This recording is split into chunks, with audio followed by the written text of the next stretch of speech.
Hi friends, నేను మీ lucky world. ఎప్పుడు egg tomato curry ఒకే విధంగా చేసుకుంటామా, కోడిగుడ్లు ఉడకపెట్టి టమాటోస్ వేసుకొని. ఈసారి అలా కాకుండా కొత్తగా ట్రై చేద్దామని అయితే నాకు అనిపించింది. అందుకని చెప్పి ఈసారి టమాటోస్ ఎగ్స్తో డిఫరెంట్ స్టైల్లో అయితే కర్రీ చేయబోతున్నానండి. ముందుగా ప్రాసెస్లోకి వెళ్ళిపోతే, పొయ్యి వెలిగించి బాండీ పెట్టుకొని బాండీలో కొంచెం ఆయిల్ అయితే వేసుకోవాలి.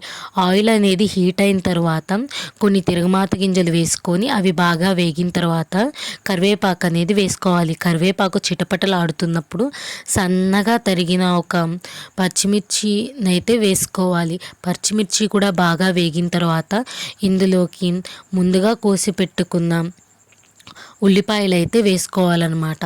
ఉల్లిపాయలు గోల్డెన్ బ్రౌన్ కలర్ వచ్చేంత వరకు వేపుకోవాలి. ఎందుకంటే మనం ఉల్లిపాయలు వేసుకున్న వెంటనే టమాటోస్ వేస్తే టమాటోస్లో ఉన్న వాటర్కి ఉల్లిపాయలు అనేది ఉడుకుతాయి. అలా ఉడికినప్పుడు కర్రీ అనేది బాగోదు. ఇలా గోల్డెన్ రెడ్ కలర్ వచ్చేంత వరకు వేపుకున్న తర్వాత టమాటోస్ వేసుకుంటే కర్రీకి ఇంకొంచెం ఫ్లేవర్ అనేది బాగా తెలుస్తుంది అన్నమాట ఉల్లిపాయలు. చూసారు కదా, ఉల్లిపాయలు బాగా గోల్డెన్ బ్రౌన్ కలర్ వచ్చేంత వరకు వేగాయి. ఇప్పుడు ఇందులో కొంచెం పసుపు అయితే యాడ్ చేసుకుందాం. పసుపు వేసుకొని 2 మినిట్స్ పాటు ఉల్లిపాయలని వేగనిచ్చిన తర్వాత ఇప్పుడు ఇందులో మనం ముందుగా కోసి పక్కన పెట్టుకున్న టమాటోస్ని అయితే వేసుకుందాం. టమాటోస్ ఎంత సన్నగా కోసుకొని వేసుకుంటే కర్రీ అనేది అంత బాగా వస్తుందన్నమాట. చూశారు కదా, నేను వేసుకున్న టమాటోస్లో వాటర్ కంటెంట్ అనేది చాలా అంటే చాలా ఎక్కువ ఉంది. కాసేపు దీన్ని ఇలా ఉడకనిద్దాము. చూశారు కదా, వాటర్ అనేది ఎంత బాగా వచ్చేసిందో. ఇప్పుడు ఇందులో కొంచెం అల్లం వెల్లుల్లి పేస్ట్ అయితే వేసుకుందాం. అల్లం వెల్లుల్లి పేస్ట్ నేను ముందుగా మిక్సీ పట్టుకొని ఉన్నదాన్ని అయితే వేసుకున్నాను.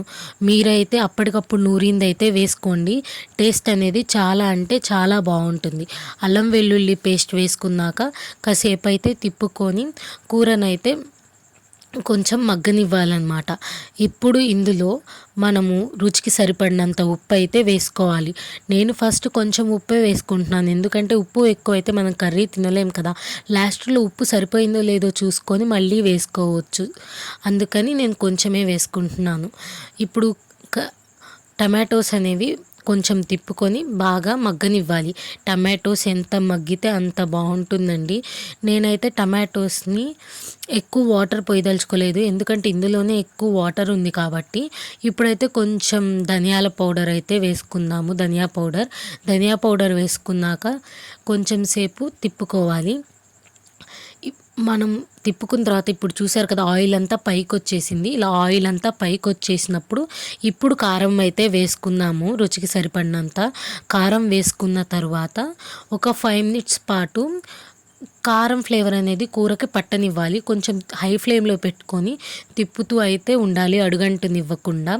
ఇప్పుడు ఇందులో మనం కొంచెం వాటర్ అయితే పోసుకుందామండి.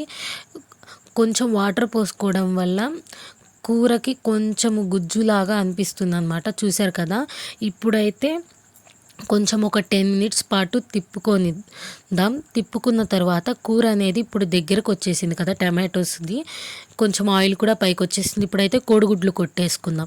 కోడిగుడ్లు కొట్టిన తరువాత మనం వెంటనే గరిటె పెట్టి తిప్పేయకూడదండి. అలా తిప్పేస్తే ఏంటంటే మొత్తం చిదురు అయిపోతుంది.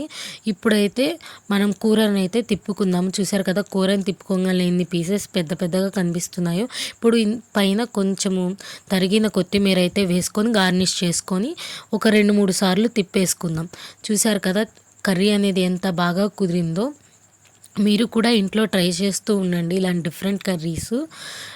ఇప్పుడు కూర అయితే రెడీ అయిపోయిందండి. Thanks for watching my videos. ఇలాగే ఇంకొన్ని మరిన్ని మంచి మంచి రెసిపీస్తో మీ ముందుకైతే వచ్చేస్తాను. కోడిగుడ్డు టమాటో కర్రీ అయితే రెడీ అయిపోయింది. Thanks for watching.